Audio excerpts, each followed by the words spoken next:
മഴതോറും മുൻപേ സീരിയലിന്റെ latest episode review ആണ് പറയുന്നത്. അങ്ങനെ താൻ പിടിച്ച മുയലിന് 3 കൊമ്പ് എന്ന നിലപാടിൽ നിൽക്കുന്ന വൈജയന്തിക്ക് ചുറ്റും നിസ്സഹായതയോടെ നിൽക്കുകയായിരുന്നു അവരുടെ സ്വന്തം മക്കളായ രോഹിത്തും ബബിതയും കൃഷ്ണമോളൊക്കെ, ഒപ്പം അലീനയും. അവരുടെ ലക്ഷ്യം ഒന്ന് മാത്രമായിരുന്നു, വൈജയന്തി എങ്ങനെയെങ്കിലും കടപ്പാട്ടൂർ വീട്ടിലേക്ക് തിരികെ കൊണ്ടുപോകുക. എന്നാൽ അകത്ത മുറിയിൽ കഥകതറിച്ച് തൻ്റെതായ ലോകത്ത് ഒരു വലിയ മധുരം പണിത് ഇരിക്കുകയായിരുന്നു വൈജയന്തി. പുറത്ത് കാത്തു നിൽക്കുന്ന മക്കളുടെ സങ്കടമോ അലീനയുടെ നിസ്സഹായതയോ അവളുടെ വാശിക്കു മുന്നിൽ ഒന്നും തന്നെ അല്ലായിരുന്നു. അലീനയെ സംബന്ധിച്ചിടത്തോളം ആ വീട്ടിലുള്ള ഓരോ ചുവടും അപമാനത്തിൻ്റെതായിരുന്നു. എങ്കിലും വൈജയന്തിയുടെ മക്കൾക്ക് അവരുടെ അമ്മയെ വേണമെന്ന ഒറ്റ കാരണം കൊണ്ടാണ് അവൾ വീണ്ടും ആ പടി ചവിട്ടിയത്. അലീന ആ വീട്ടിൽ നിന്നും പടിയിറങ്ങാതെ താൻ അങ്ങോട്ടേക്കില്ല എന്ന വൈജയന്തിയുടെ കടുത്ത നിലപാട് ഇതിനോടകം തന്നെ എല്ലാവർക്കും മനസ്സിലായിരുന്നു. അതേസമയം അടുക്കളയിൽ പാത്രങ്ങൾ വലിച്ചെറിഞ്ഞുകൊണ്ട് തന്നെ തൻ്റെ ദേഷ്യം തീർക്കുകയായിരുന്നു കമല. അടുക്കളയുടെ വാതിൽ നിസ്സഹായമായി നിൽക്കുന്ന ഭർത്താവ് ശശിശങ്കരനെ കണ്ടപ്പോൾ അവളുടെ നിയന്ത്രണം നഷ്ടപ്പെട്ടു. അവൾ തിരിഞ്ഞു നിന്ന് ശബ്ദം താഴ്ത്തി. എന്നാൽ കടുത്ത ദേഷ്യത്തിൽ തന്നെ പറഞ്ഞു, ദേ നോക്ക് ശിവേട്ട, ഞാൻ ഇവിടുത്തെ വേലക്കാരിയൊന്നുമല്ല. നിങ്ങളുടെ അമ്മയെ നോക്കുന്നതിന് വലിയ പാടാണ്. അതിനിടയിലാണ് ഇപ്പോൾ നിങ്ങളുടെ പെങ്ങളും അവളുടെ മക്കളും കൂടി ഇങ്ങോട്ടേക്ക് കെട്ടിയെടുത്തിരിക്കുന്നത്. അവർക്കൊക്കെ വെച്ച് വിളമ്പാനൊന്നും എന്നെ കൊണ്ട് പറ്റില്ല. ശിവശങ്കരൻ അവളെ ആശ്വസിപ്പിക്കാൻ ശ്രമിച്ചു. എൻ്റെ പൊന്നു കമലെ, നീ ഒന്ന് ശാന്തമാവ്. അവൾ അധികകാലമൊന്നും ഇവിടെ നിൽക്കില്ലല്ലോ. അവളൊരു വാടക വീട് അന്വേഷിക്കുന്നുണ്ട്. അത് റെഡിയായ അവൾ അങ്ങോട്ടേക്ക് താമസം മാറിക്കോളും. പിന്നെ രോഹിത്തും ബബിതയും കൃഷ്ണമോളൊക്കെ നാളെയോ മറ്റന്നാളോ അങ്ങ് പോയിക്കോളും. അതുവരേക്കും നീ ഒന്ന് അഡ്ജസ്റ്റ് ചെയ്യേൻ്റെ പൊന്നെ. ഇല്ല ശിവേട്ട, ഇനി എന്നെക്കൊണ്ട് പറ്റില്ല. എന്നെക്കൊണ്ട് ഒന്നിനും പറ്റില്ല. അടുക്കളയിൽ കിടന്ന് എൻ്റെ നടുപൊടിഞ്ഞു. വൈജയന്തിക്കിപ്പോൾ വലിയ കുഴപ്പമൊന്നുമില്ലല്ലോ. അതുകൊണ്ട് നാളെ മുതൽ അവൾ അടുക്കളയിലേക്ക് അവളോടും തന്നെ കയറാൻ പറയണം. കമല വിട്ടുകൊടുക്കാൻ തയ്യാറായില്ല. ഹോ, എന്നാ നീ എന്താന്ന് വെച്ചാൽ ചെയ്യ്. കൂടുതൽ തർക്കിക്കാൻ നിൽക്കാതെ ശിവശങ്കരൻ അവിടെ നിന്ന് നടന്നുപോയി. അയാൾ പോയപ്പോൾ കമലമ്മയുടെ മുഖത്തൊരു പുച്ഛം നിറഞ്ഞു. അവൾ മനസ്സിലിങ്ങനെ കണക്കൂട്ടി, എടി വൈജയെ, നിന്നെ അധികകാലം ഞാൻ ഇവിടെ വാഴിക്കില്ല. പണിയെടുത്ത് നിന്റെ നടു ഒടിച്ച് നീ ഇവിടെ നിന്നും ബാണ്ടവും പേരിട്ട് ഇപ്പം തന്നെ പോയിക്കോളും. ഇത് ഈ കമലയുടെ തീരുമാനമാടി. അടുത്ത ദിവസം രാവിലെ സമയം മെല്ലെ കടന്നുപോയിരുന്നു. ബബിത അലീനയുടെ അടുത്തേക്ക് വന്ന് പതുക്കെ പറഞ്ഞു, ചേച്ചി, അമ്മ നമ്മളോടൊപ്പം വരാനൊന്നും പോകുന്നില്ല. നമുക്ക് തിരിച്ച് വീട്ടിലേക്ക് പോയാലോ? നാളെ എനിക്കൊരു ക്ലാസ് ടെസ്റ്റ് ഉള്ളതാ. ഇവിടെ നിന്ന എൻ്റെ പഠിപ്പൊന്നും നടക്കില്ല ചേച്ചി. അവളുടെ വാക്ക് കേട്ട് അരികിൽ നിന്നിരുന്ന കൃഷ്ണമോളും അത് ശരിവെച്ചു. അതേ ചേച്ചി, ബബിതേച്ചി പറഞ്ഞതാ ശരി. അമ്മ വരാനൊന്നും പോകുന്നില്ല. അമ്മയുടെ വാശി ജയിക്കാൻ വേണ്ടി അമ്മ ഏതറ്റം വരെയും പോവും. ഇപ്പം ആ കമലാൻ്റെയുടെ കൂടെ കൂട്ടുനിന്ന് അതുകൊണ്ടൊക്കെ നമ്മളിവിടെ കാത്തു നിൽക്കുന്നതൊക്കെ വെറുതെയാണ്. അലീനയുടെ കണ്ണിൽ സങ്കടം നീളിച്ചു. അവൾ മക്കളെ ചേർത്ത് പിടിച്ചുകൊണ്ട് പറഞ്ഞു, ഇന്നും കൂടി നമുക്ക് അമ്മയോടൊന്ന് സംസാരിച്ചു നോക്കാം മോളെ. എന്നിട്ട് നമുക്കൊരു അന്തിമ തീരുമാനമെടുക്കാം. നിങ്ങൾ രോഹിത്തിനെയും കൂട്ടി അമ്മയുടെ അടുത്തേക്ക് പോയി ഒന്നുകൂടി ഒന്ന് സംസാരിച്ചു നോക്ക്. അലീനയുടെ നിർബന്ധത്തിന് വഴങ്ങി രോഹിത്തും ബബിതയും കൃഷ്ണമോളും വൈജയന്തിന്റെ മുറിയിലേക്ക് നടന്നു. മുറിയിൽ കട്ടിലിൽ എന്തോ ചിന്തിച്ചു നിൽക്കുകയായിരുന്നു വൈജയന്തി. മക്കളെ കണ്ടപ്പോൾ അവളുടെ മുഖമങ്ങ് വരിഞ്ഞു മുറുകി. അമ്മേ, രോഹിത് പതുക്കി വിളിച്ചു. എന്താടാ? അവൾ ഗൗരവത്തിൽ ചോദിച്ചു. അമ്മേ, അത് പിന്നെ അമ്മ ഈ വാശിക്കൊക്കെ ഒന്ന് ഒഴിവാക്കിയിട്ട് ഞങ്ങളുടെ കൂടെ ഒന്ന് തിരിച്ച് വീട്ടിലേക്ക് വരണം. രോഹിത് പറഞ്ഞു നിർത്തിയപ്പോൾ വൈജയന്തി അവിടെ നിന്നങ്ങ് ചാടി എഴുന്നേറ്റു. ഹോ, നിന്റെയൊക്കെ വരവ് കണ്ടപ്പോഴേക്ക് എനിക്ക് മനസ്സിലായടാ, ഇതൊക്കെ പറയാൻ തന്നെയായിരിക്കും നീ ഇങ്ങോട്ടേക്ക് എൻ്റെ മുറിയിലേക്ക് കെട്ടിയെടുത്തിരിക്കുന്നത് എന്ന്. എന്നാ കേട്ടോ, ഈ വൈജയന്തിക്ക് ഒറ്റ തന്തയുള്ളൂ. അതാ കുഞ്ഞിരാമ മേനോനാണ്. അതുപോലെ തന്നെ ഈ വൈജയന്തിക്ക് ഒറ്റ തീരുമാനം, ഒറ്റ വാക്കേയുള്ളൂ. അത് ഞാൻ നിങ്ങളോടെല്ലാവരോടും നേരത്തെ തന്നെ പറഞ്ഞു കഴിഞ്ഞതാ. അവളുടെ ശബ്ദം വിറക്കുന്നുണ്ടായിരുന്നു. അവൾ ശ്വാസമെടുത്ത് വീണ്ടും തുടർന്നു. ആ അലീന, ആ പിഴച്ചവൾ ഇവിടെ നിന്നും ഇറങ്ങിപ്പോകുന്നോ എന്ന് അവളെ ഇവിടെ നിന്നും ഇറങ്ങിപ്പോകുന്നോ അന്ന് ഞാനങ്ങനെ അങ്ങോട്ടേക്ക് വരുന്നുള്ളൂ. അവൾ ഒറ്റയൊരുത്തിയ എൻ്റെ ജീവിതം ഈ നിലയിലാക്കിയത്. പിന്നെ നിങ്ങളോടൊക്കെ അവൾ ഇപ്പോൾ കാണിക്കുന്ന സ്നേഹമുണ്ടല്ലോ, അതൊക്കെ അവളുടെ വെറും അഭിനയമാണ്. നിങ്ങളുടെ അച്ഛനെ വശീകരിച്ച് അങ്ങയുടെ സ്വത്തുക്കൾ മുഴുവൻ തട്ടിയെടുക്കാനാണ് അവളുടെ ഈ പുറപ്പാടൊക്കെ.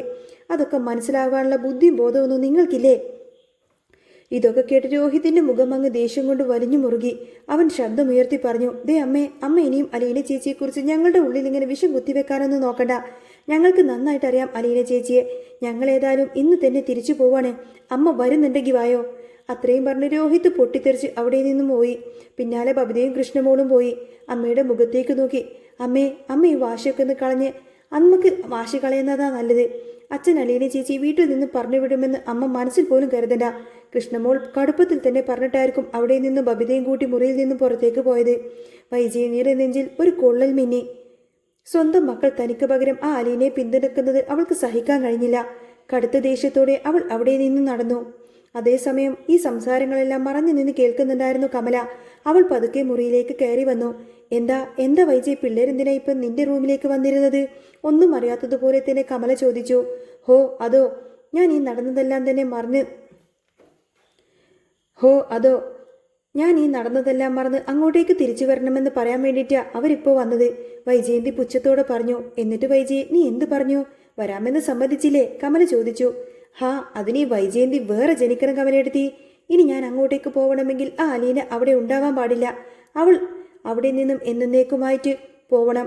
അവൾ അവിടെ നിന്ന് എന്ന് പോകുന്നോ അന്നേ ഞാൻ ഇനി അങ്ങോട്ടേക്ക് പോകത്തുള്ളൂ. ഇത് കേട്ടപ്പോൾ കമലയുടെ ഉള്ളിൽ ദേഷ്യമങ്ങ് നിറഞ്ഞു പൊങ്ങി. നിന്നെ ഞാൻ എവിടെ നിന്ന് കെട്ടുകെട്ടിക്കുമടി. ഈ കമല ആരാണെന്ന് നീ ഇനി അറിയാൻ പോകുന്നതേയുള്ളൂ എന്നൊക്കെ അവൾ ഇങ്ങനെ മനസ്സിൽ കണക്ക് കൂട്ടി ഒരു കള്ളച്ചിരിയോടെ അവിടെ നിന്നും പോയി. മുറ്റത്ത് കാൽക്കത്ത് നിൽക്കുകയായിരുന്ന അലീൻ്റെ അടുത്തേക്ക് രോഹിത്തും മറ്റുപേരും അങ്ങോട്ടേക്ക് വന്നു. ചേച്ചി വന്നേ, നമുക്ക് പോവാം. ഇനി ഇവിടെ നിന്നിട്ടൊന്നും വലിയ കാര്യമൊന്നുമില്ല. അമ്മ ഇനി ഒരിക്കലും നമ്മുടെ കൂടെ വരാനൊന്നും പോകുന്നില്ല, രോഹിത് നിരാശയോടെ പറഞ്ഞു. അലീനയുടെ മുഖം വാടി.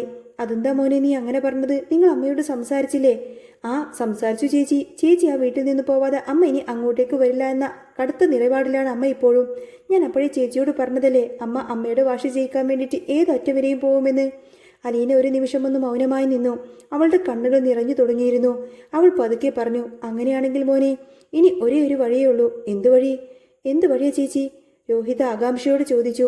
അത് മറ്റൊന്നുമില്ല, ഞാൻ ഇനി അവിടെ നിന്നും പോവാൻ തയ്യാറാണ് മോനെ.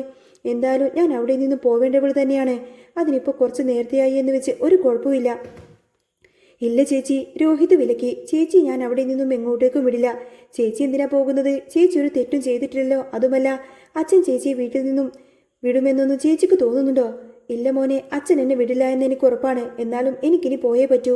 ഞാൻ ഇനിയും അവിടെ നിന്ന് കഴിഞ്ഞാൽ അത് കൂടുതൽ പ്രശ്നമുണ്ടാവത്തേ ഉള്ളൂ. അതുകൊണ്ട് ഞാൻ പോവാൻ തയ്യാറാണ്.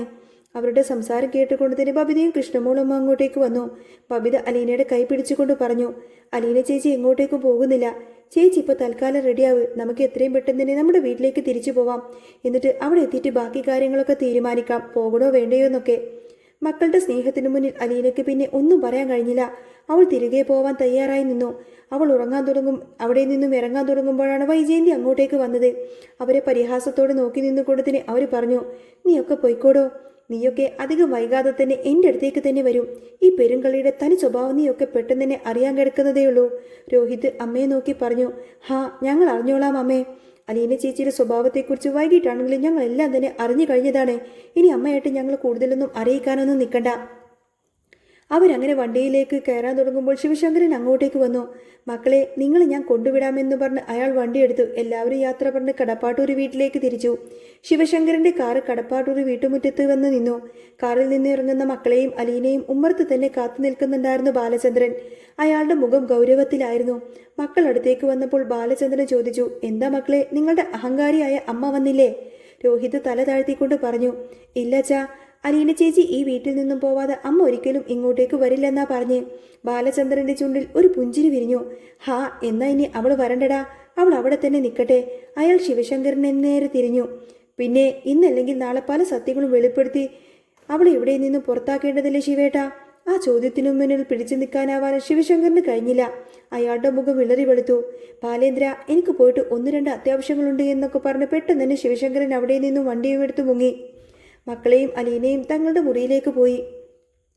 അലീന തന്റെ മുറിയിലെത്തി സാധനങ്ങളൊക്കെ എടുത്തു വെച്ച് വീണ്ടും അടുക്കള തിരക്കുകളിലേക്ക് ലയിക്കാൻ ശ്രമിച്ചു. മനസ്സിലെ സങ്കടങ്ങൾ അവൾ ആരും അറിയാതെ ഉള്ളിലൊതുക്കി. ശിവശങ്കരൻ വീട്ടിലേക്ക് തിരിച്ചെത്തിയപ്പോൾ കമലമ്മ സ്വീകരണ മുറിയിൽ തന്നെ ഉണ്ടായിരുന്നു. അയാളെ കണ്ടപ്പോൾ അവൾ ദേഷ്യത്തോടെ തുറച്ചു നോക്കി. ശിവേട്ട, നിങ്ങളുടെ പെങ്ങൾ ഈ അടുത്ത കാലത്തൊന്നും ഇവിടെ നിന്ന് പോകുന്നില്ല. അലീന അവിടെ നിന്ന് പോകുന്നു എന്ന് മാത്രമേ അവൾ ഇവിടെ നിന്ന് പോകൂ എന്നാ പറയുന്നത്. ശിവേട്ടന് തോന്നുന്നുണ്ടോ ബാലചന്ദ്രൻ അവൾ അവിടെ നിന്നും അവിടെ നിന്നും പറഞ്ഞയക്കുമെന്ന്? ശിവശങ്കരൻ ഒരു നെടുവീർപ്പോടെ പറഞ്ഞു. ബാലേന്ദ്രൻ എന്തായാലും അവിടെ നിന്നും പറഞ്ഞയക്കാനൊന്നും പോകുന്നില്ല കമലെ. അവൾ അവിടെ തന്നെ ജീവിക്കേണ്ട കുട്ടിയാണ്. കമലമ്മയുടെ കണ്ണുകൾ വിടർന്നു. അവൾ ഞെട്ടലോട് ചോദിച്ചു, എന്താ ശിവേട്ട ഇപ്പൊ നിങ്ങൾ പറഞ്ഞേ? അലീന അവിടെ ജീവിക്കേണ്ടവളാണെന്നോ? അതെങ്ങനെ ശരിയാവും? അത് പിന്നെ കമലെ, അതൊക്കെ നീ വഴി അറിഞ്ഞോളും. ശിവശങ്കരൻ ഒഴിഞ്ഞു മാറാൻ ശ്രമിച്ചുകൊണ്ട് പറഞ്ഞു.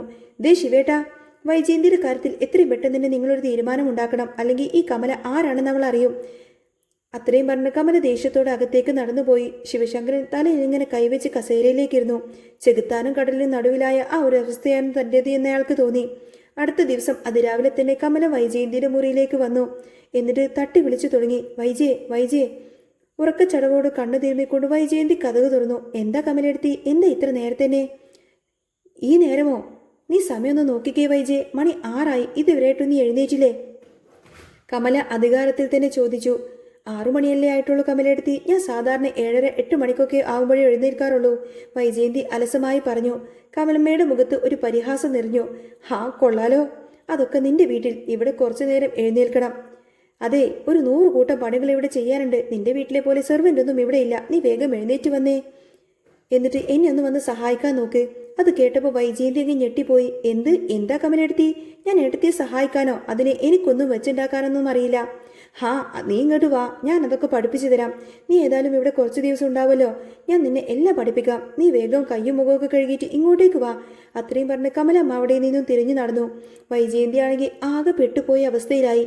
മനസ്സില്ലാ മനസ്സോടുകൂടെ അവൾ പല്ലൊക്കെ തേച്ച് അടുക്കളയിലേക്ക് ചെന്നു. അവൾ എത്തിയപ്പോൾ അവിടെ കാത്തു നിൽക്കുന്നുണ്ടായിരുന്നു കമല. ഹാ, നീ വന്നോ വൈജയ്? വേഗം തുണികളൊക്കെ അലക്കാനിട്. അത്രയും പറഞ്ഞ് വീട്ടുകാർ മുഴുവൻ ആ ഒരു അഴുക്ക് വസ്ത്രങ്ങൾ എല്ലാം തന്നെ കമലമ്മ നേരെ വൈജയന്തിയുടെ കയ്യിലേക്ക് അങ്ങ് വെച്ചു കൊടുത്തു. വൈജയന്തിക്ക് അതൊക്കെ കണ്ടപ്പോൾ ദേഷ്യം വന്നിങ്ങനെ തല പെരുക്കുന്നുണ്ടായിരുന്നു. എന്നാൽ നിവൃത്തികേട് കാരണം അവൾ ഒന്നും തന്നെ പറയാതെ അതെല്ലാം തന്നെ പോയിട്ട് വാഷിംഗ് മെഷീനിൽ അലക്കാനിട്ട് തുടങ്ങി. തുണികളെല്ലാം ഇട്ടതിനു ശേഷം കുറച്ച് സമയം കൂടി കിടന്നുറങ്ങാമെന്നൊക്കെ കരുതി അവൾ നേരെ തിരിഞ്ഞു നടക്കുമ്പോൾ കമലമ്മ വീണ്ടും അങ്ങോട്ടേക്ക് എത്തി. വൈജയ്, ആ പണി കഴിഞ്ഞോ? നീ ഇത് എങ്ങോട്ടേക്കാ പോകുന്നത്? അത് പിന്നെ കമലെടുത്തി, ഡ്രസ്സൊക്കെ ഞാൻ വാഷിംഗ് മെഷീനിൽ ഇട്ടിട്ടുണ്ട്. ഇനി കുറച്ച് സമയം കഴിഞ്ഞിട്ട് ഒന്ന് വന്നു നോക്കിയാൽ മതിയല്ലോ. അതുകൊണ്ട് കുറച്ച് സമയം കൂടി ഞാനൊന്ന് കിടക്കാമെന്ന് കരുതി മുറിയിലേക്ക് പോവാണ്. എന്താണെന്നറിയില്ല, വല്ലാത്തൊരു ക്ഷീണം. ഉറക്കമൊക്കെ അങ്ങ് ശരിയാവാത്തത് കൊണ്ടായിരിക്കാം. കമലമ്മയുടെ മുഖം കടുത്തു. അതൊക്കെ ആദ്യം അങ്ങനെ തന്നെയായിരിക്കും വൈജയ്. പണിയൊക്കെ തീർന്നിട്ട് നിനക്ക് നിന്റെ ഇഷ്ടം പോലെ കിടന്നുറങ്ങാലോ. നീ അങ്ങോട്ടേക്ക് ഒന്ന് വന്ന് തുടച്ചേ, അവിടേക്കൊന്ന് തുടച്ചേ. എനിക്കാണെങ്കിൽ കിച്ചണിൽ ഒരു 100 കൂട്ടം പണികളുണ്ട്. മനുവിനിപ്പോൾ ജോലിക്ക് പോവാൻ സമയമായിട്ടുണ്ട്. അവന് ബ്രേക്ക്ഫാസ്റ്റ് ഒക്കെ കൊടുക്കണം. അവൾ ചൂല് വൈജയന്തിയുടെ നേരേക്കങ്ങ് നീട്ടി. എന്താ കമലെടുത്തി? ഞാൻ ഇവിടെ തുടക്കാനോ? എനിക്കൊന്നും പറ്റില്ല. ഞാൻ അവിടെ എൻ്റെ വീട്ടിൽ ഈ വക പണികളൊന്നും ചെയ്യാറില്ല. വൈജയന്തി ആകെ ഇങ്ങനെ ദേഷ്യപ്പെട്ടുകൊണ്ട് പറഞ്ഞു. ദേ നോക്ക് വൈജയ്, അവിടുത്തെ പോലെയൊന്നുമല്ല ഇവിടെ. അവിടെ നിനക്ക് പണിയെടുക്കാൻ ആ അലീനയില്ലേ? ഇവിടെ ഞാൻ ഒരാളല്ലേ ഉള്ളൂ ഈ ഒരു കണ്ട പണികളൊക്കെ ചെയ്യാനായിട്ട്. നീ ഏതായാലും ഇവിടെ വെറുതെ ഇരിക്കല്ലേ? നീ ഇവിടെ ഉള്ളിടത്തോളം കാലം ഏതായാലും എന്നെ ഇവിടെ സഹായിച്ചേ പറ്റൂ. നീ ഇവിടെ തുറക്കുമ്പോഴും നമുക്ക് കഴിക്കാനൊക്കെ ഞാൻ എന്തെങ്കിലുമൊക്കെ ഭക്ഷണം ഉണ്ടാക്കാം. അങ്ങനെയും പറഞ്ഞ് കമലമ്മ നേരെ അടുക്കളയിലേക്ക് തിരിച്ചുപോയി. ചൂലും പിടിച്ച് നിൽക്കുമ്പോൾ വൈജയന്തിയുടെ കണ്ണുകൾ നിറഞ്ഞു. അവൾ പല്ലുറുമ്മിക്കൊണ്ട് സ്വയം പറഞ്ഞു, എൻ്റെ ഒരു ഗതികേട് നോക്കണേ. ഇതിനെല്ലാം കാരണക്കാരി ആ അലീന. അവൾ ഒറ്റയൊരുത്തിയാണ്. അവൾ ഞാൻ അധിക കാലമൊന്നും അവിടെ വെച്ച് പൊറിപ്പിക്കില്ല. അവൾ ദേഷ്യത്തിൽ നിലം തുടക്കാൻ തുടങ്ങി. അപ്പോഴാണ് ഇതും കണ്ടുകൊണ്ട് തന്നെ മനു ഹാളിലേക്ക് വന്നത്. തൻ്റെ ആൻറ്റി നിലം തുറക്കുന്നത് കണ്ട് അവനങ്ങ് അത്ഭുതപ്പെട്ടു. ഇതെന്താ ആൻറ്റിയാണോ ഇവിടെ നിലം തൂക്കുന്നത്? അവൻ ചോദിച്ചു. ഇത് കേട്ട് കമലമ്മ അടുക്കളയിൽ നിന്നും അങ്ങോട്ടേക്ക് ഓടി വന്നു. അതെന്താടാ വൈജ തൂത്ത, എന്താ കുഴപ്പം? ഞാൻ എല്ലാവർക്കും വേണ്ടിയിട്ട് ഇവിടെ വെച്ച് വിളമ്പുന്നുണ്ടല്ലോ. എനിക്കൊരു സഹായത്തിനാ അവൾ ഇതൊക്കെ ചെയ്യുന്നത്. എന്നാലും അമ്മേ, ആൻറ്റിക്ക് വയ്യാത്തതല്ലേ? അപ്പോൾ ആൻറ്റിയെ കൊണ്ട് ഈ വക പണികളൊക്കെ ചെയ്യിപ്പിക്കേണ്ട വല്ല കാര്യമുണ്ടോ? മനു അമ്മയെ നോക്കി ചോദ്യം ചെയ്തു. വൈജയന്തിയുടെ സങ്കടം അങ്ങ് ദേഷ്യമായി മാറി. അവൾ ഉറക്കെ പറഞ്ഞു, കുഴപ്പമില്ലടാ മനു, എൻ്റെ ഗതികേടായി പോയില്ലേ. ഒരു വീട് ഇടാവുന്നത് വരെയുള്ളൂ ഈ കാഴ്ചയൊക്കെ. അത് കഴിഞ്ഞാൽ ഞാൻ അങ്ങ് പോയി തരാം. എന്നെ എവിടെ നിന്ന് പറഞ്ഞയക്കാനാണ് കമലെടുത്ത് ഈ വക പണികളൊക്കെ എന്നെക്കൊണ്ട് ചെയ്യിപ്പിക്കുന്നത് എന്ന് എനിക്ക് മനസ്സിലായി. അത് കേട്ടപ്പോൾ കമലമ്മയുടെ കള്ളക്കണ്ണീരങ്ങ് പൊഴിഞ്ഞു തുടങ്ങി. അയ്യോ വൈജയെ, നീ എന്തൊക്കെയായി പറയുന്നത്? ഞാൻ അങ്ങനെയൊന്നും മനസ്സിൽ പോലും കരുതിയിട്ടില്ല. എനിക്കൊരു സഹായമാവുമല്ലോ എന്ന് കരുതിയിട്ട് മാത്രമാണ് ഞാൻ നിന്നെ വിളിച്ചത്. നീ എന്നെക്കുറിച്ച് അങ്ങനെയാണോ കരുതിയിരിക്കുന്നത്? നീ എൻ്റെ നാത്തൂനല്ലേ? അവരുടെ ബഹളം കേട്ട് ശിവശങ്കരൻ അങ്ങോട്ടേക്ക് ഓടി വന്നു. എന്താ ഇവിടെ പ്രശ്നം? എന്താടാ മനു ഇവിടുത്തെ പ്രശ്നം? പ്രശ്നമൊന്നുമില്ല ശിവേട്ട. കമലമ്മ കരച്ചിലിൻ്റെ വക്കിലെത്തിക്കൊണ്ട് സംസാരിച്ചു. എനിക്കൊരു സഹായമാവുമല്ലോ എന്ന് കരുതി വൈജയന്തിയോട് എന്നെ ഒന്ന് സഹായിക്കാൻ പറഞ്ഞു. അത് അവൾ വേറെ രീതിയിലാണ് എടുത്തത്. കമലമ്മ കാര്യങ്ങളെല്ലാം തന്നെ തനിക്ക് അനുകൂലമായി തന്നെ ശിവേട്ടനോട് പറഞ്ഞു. ശിവശങ്കരൻ നിസ്സഹായ വൈജയന്തി നോക്കി. വൈജി, ഇതിൽ എനിക്കൊന്നും ചെയ്യാൻ പറ്റില്ല. നല്ലൊരു ജീവിതം സ്വന്തം വാശിക്കൊണ്ട് കളഞ്ഞതല്ലേ നീ ഇവിടെ വന്ന് നിൽക്കുന്നത്? വൈജയന്തിക്കത് സഹിക്കാൻ കഴിഞ്ഞില്ല. അവൾ കയ്യിലിരുന്ന് തുടക്കുന്ന ആ ഒരു വടി ദേഷ്യത്തിലങ്ങ് നിലത്തേക്ക് വലിച്ചെറിഞ്ഞ്, ദേ നോക്ക് ശിവേട്ട, ഞാൻ അധിക കാലമൊന്നും ഇവിടെ നിൽക്കാൻ പോകുന്നില്ല. ഞാനൊരു വാടക വീട് അന്വേഷിക്കുന്നുണ്ട്. എന്നിട്ട് അത് റെഡിയായി ഞാൻ അങ്ങോട്ടേക്ക് പോവും. നല്ലൊരു വീട് റെഡിയായി ഞാൻ അങ്ങോട്ടേക്ക് പോയി തരാം. പിന്നെ ഈ വീട് ഇതെൻ്റെ ശിവേട്ടൻ്റെയും ഏട്ടത്തിൻ്റെ എല്ലാവരുടെയും പേരിലങ്ങ് എഴുതി തന്നിട്ടൊന്നുമില്ലല്ലോ. ഇവിടെ നിൽക്കാനുള്ള അവകാശം ഇപ്പോൾ എനിക്കുമുണ്ട്. അവൾ ദേഷ്യത്തിൽ തന്നെ വെട്ടിത്തിരിഞ്ഞങ്ങ് പറഞ്ഞ് മുറിയിലേക്ക് പോയി. കമലമ്മ ശിവശങ്കരനെ നോക്കി പരിഹസിച്ചു. കേട്ടല്ലോ നിങ്ങളുടെ പെങ്ങൾ പറഞ്ഞത്? നിങ്ങൾ കേട്ടില്ലേ ശിവേട്ട? എത്രയും പെട്ടെന്ന് തന്നെ അവൾ അവിടെ നിന്നും കെട്ടിക്കണം. അല്ലെങ്കിൽ അവൾക്കുള്ള ഭക്ഷണമൊക്കെ അവൾ തന്നെ ഉണ്ടാക്കി കഴിക്കേണ്ടി വരും. ഞാൻ പറഞ്ഞേക്കാം. അവൾ മുഖം വെട്ടിച്ച് നടന്നുപോയി. മനു അച്ഛനെ നോക്കി പറഞ്ഞു, ഇത് വല്ലാത്തൊരു കുരുക്കായി പോയല്ലോ അച്ഛാ. അതേടാ മനുവേ, എനിക്കിവിടെ നിന്നും മതിയായി. ഒരുത്തൻ ജയിലിൽ ഒരുത്തൻ ജയിലിൽ, നിന്റെ അമ്മയാണെങ്കിലോ ഒരു സമാധാനവും ഇവിടെ തരുന്നില്ല. പിന്നെ ഇപ്പൊ വൈജയന്തി ഇങ്ങനെയാണെങ്കിൽ അടുത്ത ആഴ്ച തന്നെ ഞാൻ ഇവിടെ നിന്നും തിരിച്ചു പോകും. ശിവശങ്കരൻ നെടുവീർപ്പോടെ തന്റെ മുറിയിലേക്ക് നടന്നു. അന്ന് വൈകുന്നേരം വൈജയന്തിന്റെ ഫോണിലേക്ക് ഒരു കോള് വന്നു. ബ്രോക്കറായിരുന്നു. ഹലോ, വൈജ മാഡം അല്ലേ? അതെ, ഇതാരാ സംസാരിക്കുന്നത്? അത് പിന്നെ മാഡം, വീട് നോക്കുന്ന കാര്യം പറഞ്ഞിരുന്നല്ലോ. ഒരു വീട് ഒത്തു വന്നിട്ടുണ്ട്. അത്യാവശ്യ സൗകര്യങ്ങളൊക്കെയുള്ള വീടാണ്. പക്ഷേ ക്യാഷ് കുറച്ച് കൂടുതലാണ്. വൈജയന്തിയുടെ മുഖം തിളങ്ങി. കാശൊന്നും ഒരു പ്രശ്നമല്ല. നിങ്ങൾ ഡീറ്റെയിൽസ് അയച്ചു വിട്. വീടിന്റെ പിക്സ് വാട്സപ്പിൽ അയക്ക്. അയാൾ ഉടനെ തന്നെ വീടിന്റെ ചിത്രങ്ങളും വിവരങ്ങളെല്ലാം തന്നെ വൈജയന്തിക്ക് അയച്ചു കൊടുത്തു. വീട് ഇഷ്ടപ്പെട്ട വൈജയന്തി അപ്പോൾ തന്നെ അഡ്വാൻസ് തുക ഓൺലൈനായിട്ട് തന്നെ ട്രാൻസ്ഫർ ചെയ്തു. അവൾ അയാളെ തിരിച്ചു വിളിച്ചു ചോദിച്ചു, അടുത്ത ദിവസം തന്നെ എനിക്ക് അങ്ങോട്ടേക്ക് ഷിഫ്റ്റ് ചെയ്യാൻ പറ്റുമോ എന്ന്. മാഡത്തിന് വീട് ഓക്കെ ആണെങ്കിൽ അടുത്ത ദിവസം തന്നെ അങ്ങോട്ടേക്ക് മാറാമെന്ന് അയാൾ ഉറപ്പ് നൽകി. അന്ന് രാത്രി തന്നെ വൈജയന്തി തന്റെ വസ്ത്രങ്ങളും സാധനങ്ങളും എല്ലാം തന്നെ പെട്ടിയിലാക്കാൻ തുടങ്ങി. അവളെ കൊണ്ട് ഇതൊക്കെ ചെയ്യിപ്പിക്കുമെന്ന് കരുതിയ കമല അവളുടെ മാറ്റം കണ്ടിട്ട് അതിശയിച്ചു. മുറിയിലേക്ക് വന്ന കമല ചോദിച്ചു, നീ എന്താ വൈജയ് പെട്ടിയൊക്കെ പാക്ക് ചെയ്യുന്നത്? നീ എങ്ങോട്ടേക്കായി പോകുന്നത്? വൈജയന്തി കമലയെന്ന് പുച്ഛത്തോടെ നോക്കി. ഞാൻ നിങ്ങൾക്കൊക്കെ ഒരു ശല്യമല്ലേ കമലയെടുത്തി, അതുകൊണ്ട് ഞാൻ അങ്ങ് പോവാമെന്ന് കരുതി. എങ്ങോട്ടേക്ക് വൈജയ് നീ പോകുന്നത്? കമലമ്മയുടെ സ്വരത്തിൽ പരിഹാസമുണ്ടായിരുന്നു. ഞാൻ ഒരു വാടക വീട് റെഡിയാക്കിയിട്ടുണ്ട്. ഞാൻ നാളെ തന്നെ അങ്ങോട്ടേക്ക് മാറാണ്. അതെന്താ വൈജയ് നീ ഇത്ര പെട്ടെന്ന് ഇവിടെ നിന്ന് പോകുന്നത്? അഭിനയിച്ചുകൊണ്ട് തന്നെ കമല ചോദിച്ചു. വൈജയന്തിയുടെ നിയന്ത്രണം വിട്ടു. ഹോ, എന്തിനാ കമലയെടുത്ത് ഇവിടെ നിൽക്കുന്നത്? ഇവിടുത്തെ ജോലിയൊക്കെ ചെയ്യാൻ വേണ്ടിയിട്ടാണോ? അതിനൊന്നും ഈ വൈജയന്തി കിട്ടില്ല. 1-ാം തീയതി ശമ്പളം വാങ്ങുന്ന ഒരു ജോലിക്കാരിയാണ് ഞാൻ. അല്ലാതെ കമലയെടുത്തിയെ പോലെ അടുക്കള പണി മാത്രം ചെയ്ത് വീട്ടിൽ ഒതുങ്ങി കൂടുന്നവളൊന്നുമല്ല. കമലമ്മയുടെ ഈഗോ അങ്ങ് വ്രണപ്പെട്ടു. അവൾ തിരിച്ചടിച്ചു. ദേ വൈജയ്, ഞാൻ വീട്ടിൽ ഒതുങ്ങിക്കൂടുന്നുണ്ടെങ്കിൽ എനിക്ക് ജീവിക്കാനുള്ള ക്യാഷൊക്കെ എൻ്റെ അക്കൗണ്ടിലുണ്ട്. എൻ്റെ ഭർത്താവ് എന്നെ നല്ല അന്തസ്സായിട്ടാണ് നോക്കുന്നത്. അല്ലാതെ നിന്റെ ഭർത്താവിനെ പോലെ ഭർത്താവ് മറ്റൊരുത്തീനെ വീട്ടിൽ പാർപ്പിക്കുന്നതൊന്നുമല്ല. നീ ആദ്യം നിന്റെ ഭർത്താവിനെ അടക്കി നിർത്തടി. നിന്റെ സ്വഭാവം വെച്ച് ബാലേന്ദ്രൻ വേറെ കെട്ടിയില്ലെങ്കിലല്ലേ അത്ഭുതമുള്ളൂ. കമലമ്മയുടെ വാക്കുകൾ വൈജയന്തിയുടെ ഹൃദയത്തിൽ ഒരു അമ്പ് പോലെ തറച്ചു. അവൾ അലറിക്കൊണ്ട് കമലമ്മയുടെ നേരങ്ങ് പാഞ്ഞെടുത്തു. ദേ കമലെടുത്തി, അനാവശ്യം പറഞ്ഞാലുണ്ടല്ലോ. ശിവയേട്ടൻ്റെ വൈഫാണെന്നൊന്നും ഞാൻ നോക്കൂല. അടിച്ച് നിങ്ങളുടെ കർണക്കുട്ടി ഞാനങ്ങ് പൊട്ടിക്കും. ഹോ, അത്രക്ക് ധൈര്യമുണ്ടെങ്കിൽ നീ എന്നൊന്ന് തല്ലടി. കമലമ്മ വിട്ടുകൊടുത്തില്ല. ബഹളം കേട്ട് ശിവശങ്കരൻ അങ്ങോട്ടേക്ക് ഓടി വന്നു. എന്താ ഇവിടെ പ്രശ്നം? അയാൾ പരിഭ്രമത്തോട് ചോദിച്ചു. ശിവേട്ട, ഇവൾക്ക് എന്നെ തല്ലണം പോലും. കമലമ്മ പരാതി പറഞ്ഞു. എന്താ വൈജയ്, നീ എന്തൊക്കെയായി പറയുന്നത്? ശിവശങ്കരൻ ചോദിച്ചു. വൈജയന്തി തീ പൊരി ചിതറുന്ന ആ ഒരു കണ്ണുകളോട് പറഞ്ഞു. ഞാൻ പോകുക ശിവേട്ട. ഒരു വാടക വീട് എനിക്ക് റെഡിയായിട്ടുണ്ട്. നാളെ തന്നെ ഞാൻ അങ്ങോട്ടേക്ക് താമസം മാറാണ്. അതെന്താ വൈജയന്തി ഇത്ര പെട്ടെന്ന് പോകുന്നത്? ശിവശങ്കരൻ അമ്പരന്നു. ഓ, ഇവിടെ നിന്നിട്ട് എന്തിനാ? ഇവിടുത്തെ വീട്ടുവേലക്കാരിയാവാനാണോ? എന്നെ അതിനൊന്നും കിട്ടില്ല ശിവേട്ട. എൻ്റെ അക്കൗണ്ടിൽ ജീവിതകാലം മുഴുവൻ എനിക്ക് സുഖിച്ച് ജീവിക്കാനുള്ള പണമുണ്ട്. ഞാൻ നാളെ തന്നെ അങ്ങോട്ടേക്ക് മാറാണ്. അവളുടെ ഉറച്ച തീരുമാനം കണ്ട് ശിവശങ്കരൻ പിന്നെ ഒന്നും എതിർക്കാൻ നിന്നില്ല. അയാൾ മൗനമായി അവിടെ നിന്നും തിരിഞ്ഞു നടന്നു. അടുത്ത ദിവസം രാവിലെ തന്നെ മനു ഫോണെടുത്ത് അലീനയെ വിളിച്ചു. ഹലോ അലീന. ആ പറ മനുവേട്ടാ. അലീന മറുപടി നൽകി. അലീന വൈജയന്തി വാടക വീട്ടിലേക്ക് മാറാണ്. അത് കേട്ടപ്പോൾ അലീന ആകെ ഞെട്ടിപ്പോയി. എന്താ മനുവേട്ടാ? അമ്മ വാടക വീട്ടിലേക്ക് മാറുവാണെന്നോ? അതെ അലീന. അമ്മയുമായി ആൻറ്റി ഒരിക്കലും ഒത്തുപോകുന്നില്ല. അതുകൊണ്ട് ആൻറ്റി അവിടെ നിന്ന് മാറാൻ തീരുമാനിച്ചു. അലീനയുടെ മനസ്സിൽ വല്ലാത്തൊരു ഭയം നിറഞ്ഞു. അയ്യോ മനുവേട്ട, അമ്മ അവിടെ നിന്ന് പോയാൽ പിന്നെ അമ്മയുടെ കാര്യങ്ങളൊക്കെ ആര് നോക്കും? അമ്മക്ക് വയ്യാത്തതല്ലേ. അതോർത്ത് നീ ടെൻഷനാവേണ്ട അലീന. ഒരു സെർവൻറ്റിനൊക്കെ ആൻറ്റി ഏർപ്പാടാക്കിയിട്ടുണ്ടെന്നാ ആൻറ്റി പറഞ്ഞത്.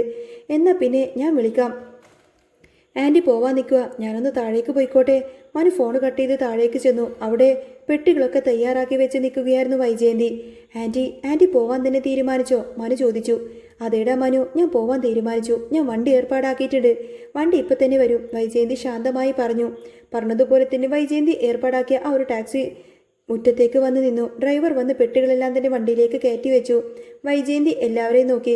കമലമ്മ അവിടെ വാതിൽ ഇങ്ങനെ കൈകെട്ടി നിൽക്കുന്നുണ്ടായിരുന്നു. വൈജയന്തി കമലമ്മയൊഴികെ ബാക്കി എല്ലാവരോടും യാത്ര പറഞ്ഞ് അവിടെ നിന്നും കാറിലേക്ക് കയറി. വണ്ടി പതുക്കെ മുറ്റത്തു നിന്ന് പുറത്തേക്ക് നീങ്ങി. കമലമ്മയുടെ മുഖത്തപ്പോൾ വലിയൊരു പുച്ഛം നിറഞ്ഞ ചിരിയുണ്ടായിരുന്നു. അവൾ മനസ്സിൽ പറഞ്ഞു, ഓ, ആ ശല്യം അങ്ങ് പോയി കിട്ടിയല്ലോ. ഇനി ഇതുപോലെ തന്നെ ഇവിടെ കിടക്കുന്ന ആ കിളവയും കൂടെ ഇവിടെ നിന്നങ്ങ് കെട്ടുകെട്ടണം. അപ്പോഴേ ഈ വീട് എനിക്ക് പൂർണ്ണമായിട്ട് സ്വന്തമാവുള്ളൂ.